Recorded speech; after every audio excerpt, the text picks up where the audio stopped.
नमस्कार विद्यार्थी मित्रों, ओम एज्युकेशन चैनल में आपनु हार्दिक स्वागत है। आज આપણે આ વિડિયોમાં 16 માર્ચના રોજ લેવાનાર એકમ કસોટી અંતર્ગત ધોરણ 7માં જે વિજ્ઞાનનું પેપર છે એ પેપરના અભ્યાસ માટેનું મોસ્ટ આઈએમપી પેપરનું સંપૂર્ણ સોલ્યુશન કરવાનું છે। વિદ્યાર્થી મિત્રો, જો તમે અમારી ચેનલ ઉપર નવા હોય તો ચેનલને સબસ્ક્રાઇબ કરી લેજો, જેથી કરીને નવા વિડિયો તમને મળતા રહે।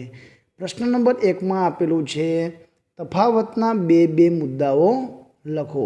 અહીં જે તફાવત આપેલા છે એમાં તમારે બે મુદ્દાઓ લખવાના છે। પહેલું છે બહિર્ગોળ લેન્સ અને અંતર્ગોળ લેન્સ। તો તફાવતનો જવાબ આપેલો છે કે બહિર્ગોળ લેન્સમાં કિનારીવાળા ભાગ કરતાં વચ્ચેનો ભાગ જાડો હોય છે, જ્યારે અંતઃગોળ લેન્સમાં તેના કિનારીવાળા ભાગ કરતાં વચ્ચેનો ભાગ પાતળો હોય છે। બહિર્ગોળ લેન્સમાં તેના વડે વસ્તુનું મોટું પ્રતિબિંબ મેળવી શકાય છે, જ્યારે અંતર્ગોળ અરીસામાં તેના વડે વસ્તુનું મોટું પ્રતિબિંબ મેળવી શકાતું નથી, માત્ર નાનું પ્રતિબિંબ જ મળે છે। આગળ જોઈએ, બીજો તફાવત આપેલો છે વાસ્તવિક પ્રતિબિંબ અને આભાસી પ્રતિબિંબ। તો વાસ્તવિક પ્રતિબિંબમાં જોઈએ તો આ પ્રતિબિંબ પડદા પર ઝીલી શકાય છે, જ્યારે આભાસી પ્રતિબિંબ પડદા પર ઝીલી શકાતું નથી। વાસ્તવિક પ્રતિબિંબ, આ પ્રતિબિંબ હંમેશા ઉલટું હોય છે, જ્યારે આભાસી પ્રતિબિંબ હંમેશા ચત્તું હોય છે। તો આ રીતના જવાબ લખવાના છે। આગળ જોઈએ, પ્રશ્ન નંબર 2 માં આપેલી છે યોગ્ય શબ્દ વડે ખાલી જગ્યાઓ પૂરો। નંબર 1, વિદ્યુત કોષની સંજ્ઞામાં લાંબી ખાલી રેખા ખાલી જગ્યા ધ્રુવ ધરાવે છે તો ધન ધ્રુવ આવશે।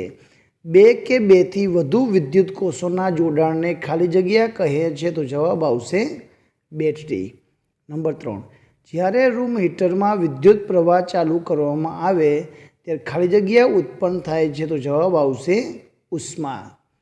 વિદ્યુત પ્રવાહની ઉષ્મીય અસરને આધારે વપરાતા સુરક્ષા ઉપકરણને ખાલી જગ્યા કહે છે તો જવાબ આવશે ફ્યુઝ। બલ્બની અંદરના પાતળા તારને ખાલી જગ્યા કહે છે તો જવાબ આવશે ફિલામેન્ટ। તો આ રીતે ખાલી જગ્યાના જવાબો લખવાના છે। પ્રશ્ન નંબર 3 માં આપેલું છે માગ્યા મુજબ જવાબ લખો। પહેલો પ્રશ્ન છે સમતલ અરીસા વડે મળતા પ્રતિબિંબની લાક્ષણિકતા જણાવો। તો જવાબ આવશે કે સમતલ અરીસા વડે મળતા પ્રતિબિંબની લાક્ષણિકતા નીચે મુજબ છે।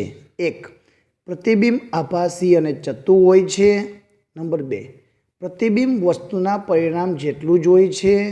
નંબર 3, પ્રતિબિંબ અરીસાની પાછળના ભાગમાં મળે છે। નંબર 4, પ્રતિબિંબની ડાબી જમણી બાજુ ઉલટાય છે। તો આ રીતે સમતલ અરીસાના પ્રતિબિંબની લાક્ષણિકતા લખવાની છે।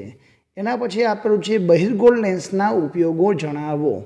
તો બહિર્ગોળ લેન્સના ઉપયોગો નીચે મુજબ છે। સૂક્ષ્મ વસ્તુઓની મોટી જોવા માટે વપરાતા વિપુલ દર્શક જેને મેગ્નિફાઇંગ ગ્લાસ તથા સંયુક્ત સૂક્ષ્મદર્શક યંત્રમાં બહિર્ગોળ લેન્સનો વપરાય છે। દૂરની વસ્તુઓ જોવા માટે ટેલિસ્કોપ અને બાયનોક્યુલરમાં બહિર્ગોળ લેન્સ વપરાય છે। કેમેરા, સિનેમા, પ્રોજેક્ટર, ચશ્મા વગેરેમાં બહિર્ગોળ લેન્સનો ઉપયોગ થાય છે। આગળ જોઈએ, પ્રશ્ન નંબર 4, વૈજ્ઞાનિક કારણો સમજાવો। પેલું આપેલું છે ઘરમાં વિદ્યુત પરિપથમાં ફ્યુઝ રાખવામાં આવે છે કારણ કે। તો જવાબ આવશે ઘરમાં આપવામાં આવતા વિદ્યુત પ્રવાહની પ્રબળતા કોઈ વાર વધી જવાની સંભાવના રહેલી છે, આથી વિદ્યુતના સાધનોને નુકસાન થાય છે। વિદ્યુત પરિપથમાં ફ્યુઝ રાખવાથી વિદ્યુત પ્રવાહની પ્રબળતા વધારે હોય ત્યારે ફ્યુઝનો તાર પીગળી જાય છે, આથી તરત જ વિદ્યુત પરિપથ ખુલ્લો બને છે। પરિણામે ઘરમાં વિદ્યુત પ્રવાહ આવતો બંધ થઈ જાય છે અને વિદ્યુતના સાધનોને તેમજ વિદ્યુત પરિપથને થતું નુકસાન અટકે છે, આથી વિદ્યુત પરિપથમાં ફ્યુઝ રાખવામાં આવે છે। તો આ રીતનું વૈજ્ઞાનિક કારણનો જવાબ લખવાનો છે। એના પછી છે જંગલો એ લીલા ફેફસા છે કારણ કે। જંગલોમાં લીલા વૃક્ષોની સંખ્યા વધુ છે। લીલા વૃક્ષો દિવસે પ્રકાશ સંશ્લેષણની ક્રિયામાં વાતાવરણમાંનો કાર્બન ડાયોક્સાઇડ વાયુ લઈ પોતાનો ખોરાક બનાવે છે અને ઓક્સિજન વાયુ મુક્ત કરે છે. પ્રાણીઓ શ્વાસમાં આ ઓક્સિજનનો લે છે, જે ફેફસામાં રુધિરના શુદ્ધિકરણમાં ઉપયોગી છે. આમ જંગલો હવાને શુદ્ધ રાખવામાં અગત્યનો હોવાથી જંગલો એ લીલા ફેફસા છે એમ કહેવાય છે. આ રીતનો જવાબ લખવાનો હતો. પ્રશ્ન નંબર 5માં મુદ્દાસર જવાબ આપેલો છે. મુદ્દાસર પ્રશ્નમાં જંગલોની ઉપયોગિતા છે એ આપણે 5 માર્કમાં જવાબ લખવાનો છે કે આપણને જંગલ કઈ રીતે ઉપયોગી છે. જંગલોમાં વિવિધ પ્રકારની વનસ્પતિ અને પ્રાણીઓ હોય છે. જંગલો તેમને કુદરતી રહેઠાણ આપે છે. આમ જંગલો સજીવ સંપત્તિથી ભરપૂર છે. નંબર 2, જંગલો માનવીને ખોરાક, ઘાસચારો, ઇમારતી લાકડું, બળતણ માટેનું લાકડું, જડીબુટ્ટીઓ, ગુંદર, રેઝિન, કાથો, મરી મસાલા, વાંસ, રબર વગેરે પૂરા પાડે છે. નંબર 3,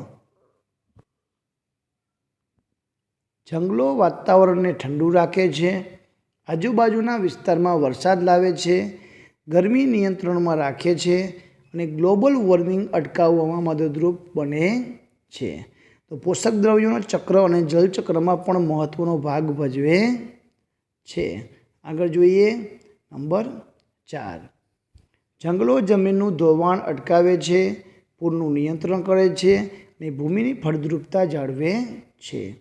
જંગલોના વૃક્ષો પ્રકાશ સંશ્લેષણની ક્રિયા દ્વારા કાર્બન ડાયોક્સાઇડ અને ઓક્સિજન વાયુનું સંતુલન કરે છે, હવાને શુદ્ધ કરે છે અને વાતાવરણને પ્રદૂષિત થતું અટકાવે છે. નંબર 6, જંગલોના વૃક્ષો પાણીને વહી જતું રોકે છે અને ભૂમિમાં અનુસ્રવણ દ્વારા ભૂગર્ભની જાળવણી કરે છે. નંબર 7, અવાજનું પ્રદૂષણ અટકાવે છે, વાતાવરણ શાંત અને ખુશનુમા રાખે છે, જંગલોમાં વસતા લોકોની જરૂરિયાત પૂરી પાડે છે અને પર્યાવરણની જાળવણીમાં અગત્યનો ભાગ ભજવે છે. તો વિદ્યાર્થી મિત્રો, આ રીતે આપણે જંગલોની ઉપયોગિતા લખી શકાય.